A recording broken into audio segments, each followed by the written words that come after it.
Today we're looking at Robert Oster Bronze. Hi, I'm Adam, and I'm an ink guy. I get inks, test them, and share the results with you.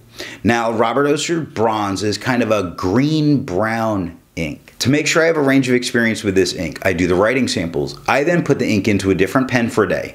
I then put it into a Delike Alpha with a medium nib to take my notes for this video. But before we get to the writing samples, let's look at the sciencey bits. And up first is the chromatography.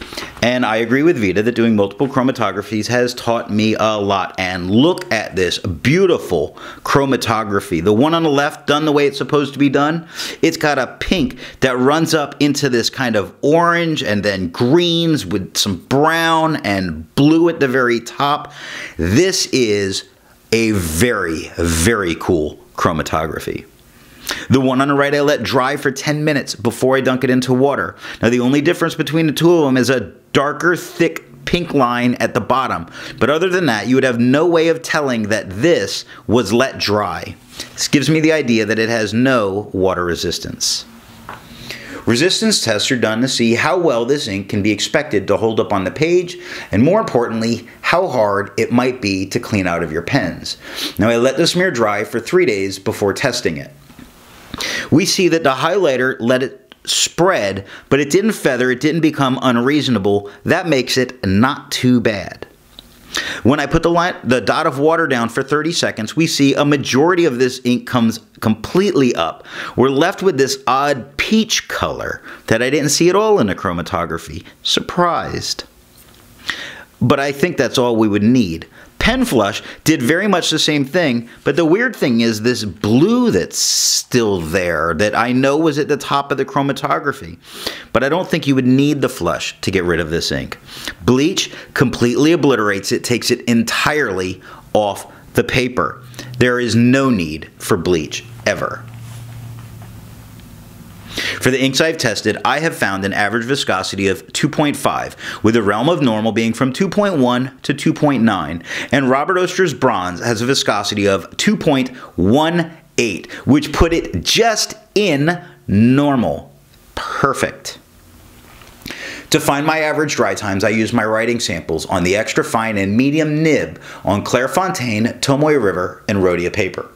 For the inks I've tested, I have found an average dry time of 17 seconds, with a realm of normal being from 13 to 21 seconds. Robert Oster Bronze has an average dry time of 18 seconds, which makes it completely normal. Just normal. Now let's look at the writing sample. I got this ink in sample form, and to keep my writing samples consistent, I use a Jinhao 159 with a Goulet 1.1 stub, a Jinhao X450 with a Goulet medium, and a Jinhao X750 with a Goulet extra fine. Let's look at Clairefontaine. We have no bleeding, no ghosting. With the 1.1, we have no feather, no spread, no halo, no sheen, and shading the whole way through. Very nice shading. We get these all of a sudden very light spots from the O through the N, very light into the Z. Nice. Extra fine. No feather, no spread, no halo, no sheen, shade. All over the place. It's one of the things that's neat about these brown inks. And this ink is definitely doing it the whole way through. 13 seconds to dry. Now the medium gives us no feather, no spread, no halo, no sheen, no shade, no shade, sorry, no shade, no, shade, lots of shade. I don't know why, I just got in that run. Definitely shading all the way through the medium, the whole way through, 18 seconds to dry. The strange thing is, I don't see as much of the shading show up in the scrubby, but the scrubby's made a liar by the writing sample. Both the extra fine and the medium look like they would not offer a lot of shade, but both writing samples definitely give a lot of shade. And on the smear, I could definitely recover this if I smeared it. On the Tomoe River gives us what looks like it wanting to bleed through, but that's on the scrubby. Now, I don't tend to count that as bleeding because I'm putting it on stupid thick. We have ghosting, it's Tomoe River. The 1.1, no feather, no spread, no halo, no sheen, shading the whole way through that 1.1. This gives me shade on Tomoe River in the writing. The extra fine has no feather, no spread, no halo, no sheen, and the shade gets lost.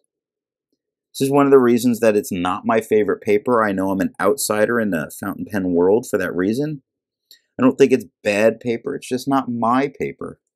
19 seconds to dry. Medium, no feather, no spread, no halo, no sheen, and if I cover the spot where my thumb was, no shade. It gets lost with the Tomoe River. 24 seconds to dry. The scrubby shows us we're not getting any color variation, and the smear shows us you don't get to recover this if you smear it. Par for the course with Tomoe River. Now Rhodia. Rhodia gives us no bleeding, no ghosting. The 1.1 gives us no feather, no spread, no halo, no sheen. Shading all the way. Love it. Love the shading in this ink. The extra fine. The extra fine gives us no feather, no spread, no halo, no sheen, but shading again. Not as much as we had on the Clairefontaine, but we definitely do get some shading. We see it in brown. We see it in fox. We see it in jumps. Trying to stay away from where my thumb would rest. We see it in the. So we get it all over the extra fine. 14 seconds to dry. Medium, on the other hand. Medium gives us no feather, no spread, no halo, no sheen, and no shade. The shade is lost here. On this paper, with this wetter nib, the shade is lost. 18 seconds to dry. Now the extra fine shows us that we expect to get some shading with this ink. The medium shows us we don't expect to get it with the medium. The smear shows us we would be able to recover it. And when I took my notes, I used the Delike Alpha with a medium nib. And the Delike medium definitely gave me shading. Take that for what it's worth. The line thickness looks right about the same. It doesn't look like it's a fine or an extra fine. It definitely looks like a medium. But this gave it, this didn't. We can be talking about the difference between a little wetter and little drier pen. I looked at black and red notebook. No bleeding, no ghosting. The 1.1 had no feather, no spread, no halo, no sheen, and showed the shading. The black and red kept the shading on this, and nicely. The extra fine has no feather, no spread, no halo, no sheen, some shading, some shading. That F is real dark. The quick has some lighter spots in the middle, darker on the edges. My K's are always a little darker. B on brown is nice and dark. The R gets light. So we get nice shading throughout the writing with the extra fine, and 11 seconds to dry. The medium, if I cover where my thumb normally is, we have no feather, no spread, no halo, no sheen, and we're getting shading here. Not crazy shading, not like I'm seeing that I'm writing with the Delike, but we are getting shading. I see it in the over. I see it in the brown, not the quick, but the brown. I see some of it occurring in the. I see it in dog and in the 6 of 16 for 16 seconds to dry. So this is pretty neat. The extra fine shows us we're going to get some shading, which we did get in a writing sample, and the medium shows us we get shade. The medium doesn't show nearly as much shade, but it's going down wetter. So you can sort of expect a little bit of that. The smear test, the extra fine looks like I could recover, and the medium looks like I might not be able to recover. So I went and I checked some cheap paper, the Limone paper. The Limone paper had bleeding, enough bleeding that it was a problem, but it didn't ghost the writing. I don't see the writing coming through, except on the medium part. On the extra fine, I don't see the writing coming through. With the 1.1, we have no feather. We definitely have spread. We have no halo, no sheen, and no shade. No shade in that writing. The extra fine definitely spread out to about a medium. The F looks like it has some feathers on it. And I'm looking to see if this is isolated because it's on the edge of the paper. But I'm not really, like, you see little bits on the edges that want to start feathering, but you don't really see feathering. It's not a distracting problem that feathering. No halo, no sheen, no shade, 12 seconds to dry. The medium, on the other hand, has definite feathering. Definite feathering. If I ignore where my thumb is, while there's feathering there, there's feathering in quick, little feathering in brown, definite feathering in over, in the 16. The dry, there's definite feathering the whole way through. No halo, no sheen, no shade, 16 seconds to dry. The scrubby shows us we are not getting any color variation, but hey, the good news is if you're using this and you smear it, you can recover what you wrote.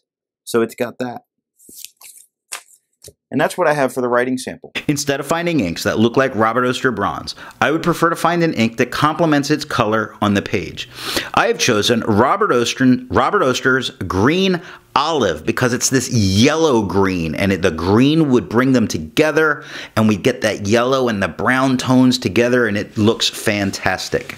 Before I give my opinions on this ink, I would ask, if you've enjoyed the video, give it a thumbs up, and if it's your first time here, I would invite you to subscribe. So what do I think of Robert Oster Bronze? Well, I love brown inks. I love what they can do with some of the neat tones. There's a definite green undertone to this ink. I think the colors that come out are fantastic. And you see some slight variations that happen with different nibs, depending on how light or how wet or dry the pen is. You get different with broads than with stubs. Great variation. This ink is absolutely gorgeous. If you like brown inks, I think this is a sample worth trying. Thanks for watching.